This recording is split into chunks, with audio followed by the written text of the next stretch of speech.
Herkese merhaba. Merhabalar. Yine dop dolu, üzerine konuşması belki zor ama bir o kadar da hayati bir konuyla buradayız. Kesinlikle öyle. Hani hatırlarsınız, önceki yayınımızda merak etmek, büyümek ve karakteri inşa etmek üzerine uzun uzun konuşmuştuk. Confucius'un o öğrenme zevkinden tutun da Montaigne'in kendini inceleme cesaretine kadar indik. Evet, İbni Haldun'un çevrenin karakter üzerindeki etkisini ve William James'in alışkanlıkların nasıl yazgıya dönüştüğünü tartıştığımız o muazzam teorileri de masaya Hı yatırmış. hı. Ve aslında Sokrates'in de vurguladığı gibi büyümenin dürüst bir soru sormakla başlayan tamamen bilinçli bir tercih olduğunu gördük. Aynen öyle. Ama tabii o konuştuklarımız daha çok güneşin parladığı, işlerin yolunda gittiği o dingin zamanlar içinde. İşte tam da bu yüzden bugün size, yani bizi dinleyen herkese doğrudan sormak istiyorum. Merak edip büyümeye karar verdiniz diyelim. Peki ya hayat size sert davrandığında ne olacak? Evet, en kritik soru bu zaten. Yani planlarınız çöktüğünde, kayıplar yaşadığınızda o büyük büyüme kararlılığı nerede kalıyor? Bugün dayanıklılığı, kaderi sevmeyi ve seyahatin insan zihnine ne yaptığını konuşacağız. Çünkü güneşli günlerde herkes meraklı olabilir, herkes erdemli görünebilir. Asıl sınav fırtına koptuğunda veriliyor. Bugün masamızda tarihin en büyük fırtınalarından geçmiş 5 büyük zihin var. Hı hı. Marcus Aurelius, Viktor Frankl, Nietzsche, Thoreau ve Evliya Çelebi. Ve bu isimlerin kriz anlarındaki ortak yaklaşımlarının ne kadar şaşırtıcı derecede benzer olduğunu adım adım keşfedeceğiz. O zaman hiç vakit kaybetmeden o tarihi fırtınalardan birine, Roma İmparatorluğu'na gidelim. Yani Marcus Aurelius dendiğinde hepimizin aklına böyle altın tahtlar, mermer saraylar falan geliyor. İhtişamlı Roma imajı canlanıyor hemen. Ama Aurelius'un hayatı o altın tahtlardan çok uzaktı. Adamın ömrü Cermen ve Part savaşlarında veba salgınlarıyla boğuşarak geçti. Yani düşünsenize, ihanetler, ölümler, dondurucu soğuklar. Kesinlikle sarayda değil askeri çadırlarda, çamur içinde geçen bir hayattan bahsediyoruz. Ve işte o çadırda gece kamp ateşi yanarken bir şeyler yazmaya başlıyor. Düşünceler ya da diğer adıyla kendime notlar eseri. Aynen öyle. Üstelik bu metinleri yayımlamak veya tarih onu yüceltsin diye yazmıyor.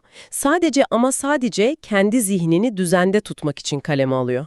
Burada Stoacılığın o felsefi çekirdeği devreye giriyor. Aurelius kendi kendine sürekli şu ayrımı yapıyor: kontrol edebildiklerim ve edemediklerim. Hı hı. Kendi düşünceleri, tepkileri ve değerleri kontrolünde ama hava durumu, başkalarının ne yaptığı, hastalık, ölüm veya geçmiş, bunlar kontrolün tamamen dışında. Yani kontrol edilemeyenlere enerji harcamak, kuyuya taş atmak gibi bir şey. Peki bunu biraz açalım istersen. Tabii. İlber Ortaylı'nın o meşhur disiplin kavramıyla çok örtüşüyor bu. Çoğu insan disiplini dışarıdan gelen bir baskı, bir kural silsilesi sanıyor. Evet, bir askerlik durumu gibi algılanıyor genelde. Aynen öyle. Oysa bu tamamen içsel bir zihin düzenlemesi. Düşünsenize, geçmişteki hatalara veya gelecekteki belirsiz kaygılara ne kadar çok boşa enerji harcıyoruz gün içinde. İnanılmaz bir enerji israfı gerçekten. Aurelius ordudaki vebayı üzülerek vakit kaybetmiyor, o an ne yapabileceğine odaklanıyor. İşte biz de bir okur bir kare izleyicileri olarak tam burada durup bir düşünelim bence. Bu büyük fikirler rafta tozlanmak için değil, günlük hayata uygulanmak için var. Kesinlikle pratik felsefe tam olarak budur. Her sabah kalktığımızda kendimize o soruyu sormak çok mu zor? Şu an canımı sıkan bu şey benim kontrolümde mi? Eğer değilse zihnimizi oradan çekip almak. Bu kadar basit ama bir o kadar da zor aslında. Zor çünkü antrenman gerektiriyor. Zihin o kası geliştirmeden bunu otomatik yapamaz. Peki, içsel kontrolün en büyük sınavı nedir sence? Yani kontrolün bizden tamamen alındığı, tarihin en karanlık noktalarına gidelim şimdi. Bizi doğrudan Viktor Frankl'a götüren o korkunç yere. 1942 yılı Auschwitz toplama kampı. Avusturyalı başarılı bir psikiyatristin her şeyini kaybettiği an. Evet, ailesi, karısı, mesleği, özgürlüğü, hatta adı bile elinden alınıyor. Koluna kazınan bir numaraya dönüşüyor sadece. İnsanlık dışı bir vahşet. Hı hı. Ve o cehennemin ortasında bile bir bilim insanı gibi gözlem yapmaya devam ediyor. Bu gerçekten inanılmaz bir irade. Kesinlikle öyle. ve kampta çok devrimsel bir gözlem yapıyor. Görüyor ki hayatta kalanlar fiziksel olarak en güçlüler veya en gençler değil, Peki kimler hayatta kalıyor o şartlarda? yaşamak için bir nedeni olanlar. Yani zihninde tutunacak bir anlamı olanlar hayatta kalıyor. Logoterapi kuramının temeli de buradan doğuyor işte. İnsan acıya dayanabiliyor, yoksulluğa dayanabiliyor ama anlamsızlığa dayanamıyor. Bedeni içeriden çürüten şey anlamsızlık o zaman. Çok doğru. Beyin o anlamsız acıyı bir tehdit olarak algılayıp sistemi kapatıyor resmen. Ama bir amaca bağlandığında o acıyı bir fedakarlık olarak çerçeveliyor ve dayanıklılık artıyor. Frankl'ın o meşhur çıkarımı çok sarsıcıdır hani. İnsandan her şey alınabilir, tek bir şey hariç. Evet, o muazzam söz. Verilen koşullar karşısında kendi tutumunu seçme özgürlüğü. Ve bu özgürlük size birileri tarafından verilmiyor. Bizzat sizin kendinizsiniz o özgürlük. Aynen öyle. Burada Aurelius ve Frankl'ı birleştirelim aslında. Ortaylı'nın dayanıklılık ve karakter anlayışı da tam olarak budur. Fırtınanın gelmemesini ummak değil mesele. Fırtına koptuğunda o iç kaleyi korumak. Kesinlikle o anlam iradesini ayakta tutmak. Şimdi bizi dinleyen herkese sormak lazım. Şu an her şeyinizi kaybetseniz bile devam etmenizi sağlayacak o nedeniniz var mı? Çok ağır ama gerekli bir soru. Üstelik bu soruyu fırtınanın ortasında değil, fırtına çıkmadan önce sormak gerekiyor. Önceden o kaleyi inşa etmek şart, evet. İyi de anlamı bulduk diyelim. Peki ya içine doğduğumuz koşullar gerçekten aşılmaz görünüyorsa? Yani kaderimizle nasıl yüzleşeceğiz? İşte felsefenin o en keskin virajına geldik. 19. yüzyılın en çok yanlış anlaşılan filozofu Nietzsche'ye. Ah evet, Nietzsche. Politik olarak o kadar çok çarpıtıldı ki kavramları. Biz o çarpıtmaları bir kenara bırakıp işin özüne, amor fati konseptine yani kaderini sev fikrine odaklanacağız. Şimdi burada bir şerh düşmek istiyorum. Hani bizde o meşhur coğrafya kaderdir sözü vardır ya, bu genelde bir teslimiyet, bir çaresizlik gibi algılanıyor. Nietzsche'nin kaderini sev demesi buna boyun eğmek mi? Hayır, burada asıl büyüleyici olan şey şu, amor fati kesinlikle bir boyun eğme, pasif bir kabulleniş değildir. İçine doğduğun o acı ve kötü koşulları şikayet etmeden bir başlangıç noktası olarak kabul etmektir. Hı hı. Yani o kabulün üzerine yepyeni bir hayat inşa ediyorsun. Şöyle bir analoji yapalım. Aynı berbat koşullarda doğan iki insan düşünün. Biri sürekli isyan ediyor herhalde. Evet, biri sürekli neden ben, neden bu coğrafya diyerek tüm enerjisini isyana ve şikayete harcayarak tükeniyor. Diğeri ise evet kartlar berbat ama elimdeki malzeme bu diyerek kabul ediyor. Ve o malzemenin üzerine inşa etmeye başlıyor.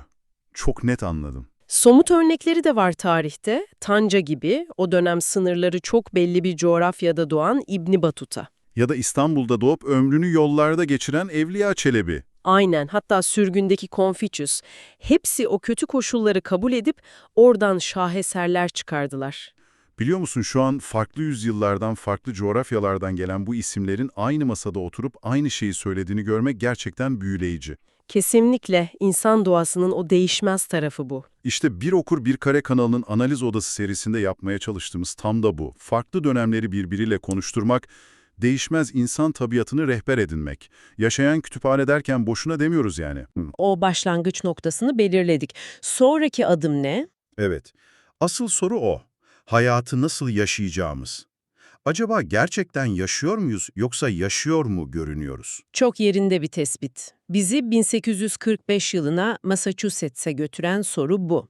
Henry David Thoreau'nun hikayesine. Ormana gidip Walden Gölü kıyısında kendi kulübesini yapan o ilginç adam. Ta kendisi. Ama şunu netleştirelim, onun bu eylemi bir kaçış değildi. Bu tam anlamıyla bir yüzleşmeydi. İnsanlardan kaçmıyor yani. Hayır, sahtelikten kaçıyor. Kendi sözleriyle amacı şuydu, yaşamın en önemli gerçekleriyle yüzleşmek ve öldüğümde gerçekten yaşamadığımı keşfetmemek. O kadar güçlü bir cümle ki. Öldüğümde gerçekten yaşamadığımı keşfetmemek. İnsanın tüylerini diken diken ediyor. Hiç ihtiyaç duymadıkları şeylerin peşinde koşarak ömür tüketiyor. İlber Ortaylı'nın o seçicilik dediği sütun da tam budur.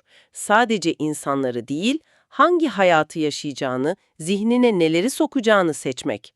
Otomatik pilottan çıkmak. İyi de hocam, herkes her şeyi bırakıp ormana mı çekilmeli? Yani faturalarımız var, işimiz gücümüz var. Bu biraz fazla romantik değil mi günümüz insanı için? Oradaki orman bir metafor aslında. Mesele fiziksel olarak ormana gitmek değil. Bildirimlerle, sosyal medyanın gürültüsüyle, sonu gelmez çağrılarla dolu bu çağda zihinsel bir orman yaratabilmek. Hı hı. Yani durup ben bunu gerçekten istiyor muyum diyebilmek. Aynen öyle. O bilinçli seçiciliği, o farkındalığı kazanabilmek. Her uyarıcıya tepki vermemek. Peki eğer ormana gitmeyeceksek zihnimizi bu konfor alanından nasıl çıkaracağız? O seçiciliği, o farkındalığı nasıl kazanacağız o zaman?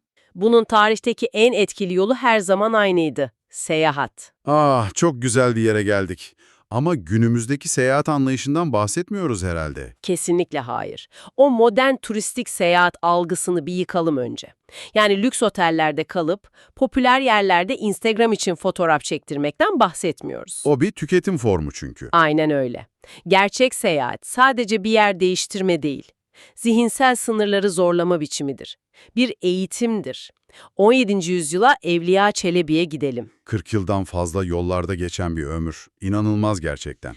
Sadece binaları, köprüleri yazmıyor adam. Gittiği yerlerdeki sesleri, yemekleri, insanların yaz tutma biçimlerini kaydediyor. Yani dünyayla kurduğu ilişkiyi yazıyor. Peki seyahatin zihnindeki bu dönüştürücü gücü, o gerçek anlamı tam olarak nereden geliyor sence?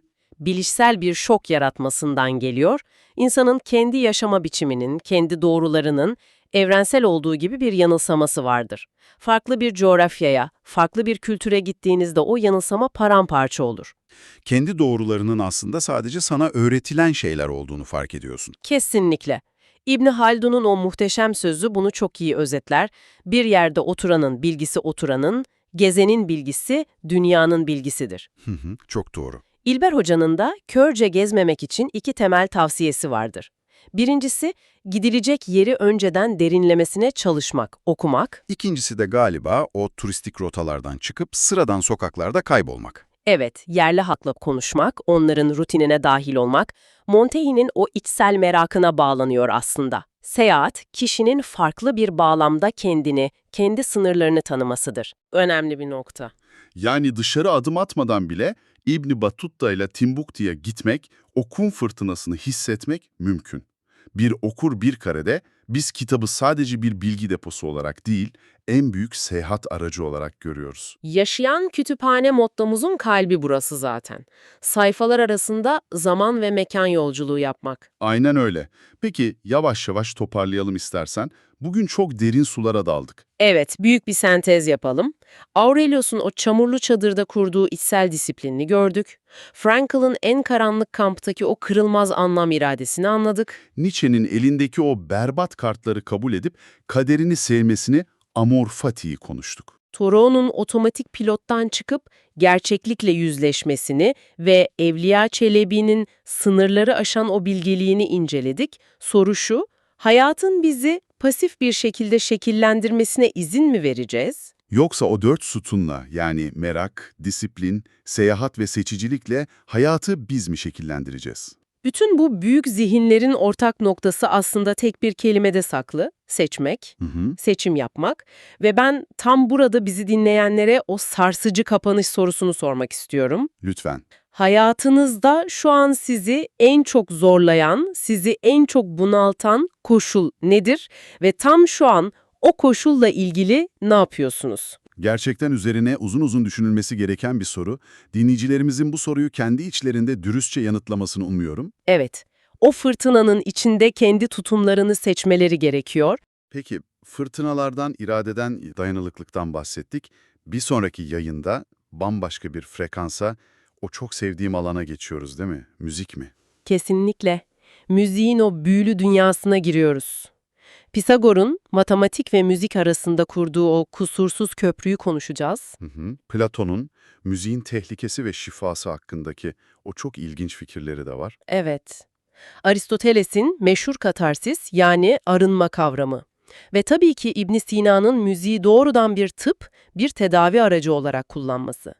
Müziğin sadece duyduğumuz estetik bir ses değil, ruhumuza yapılan bir bakım olduğunu göreceğiz. Hangi müziği içinize aldığınızın, kim olduğunuzu nasıl etkilediğini çok detaylı konuşacağız o zaman. Aynen öyle. Harika bir bölüm olacak. O halde yavaş yavaş veda edelim. Bizi dinlediğiniz için çok teşekkür ederiz.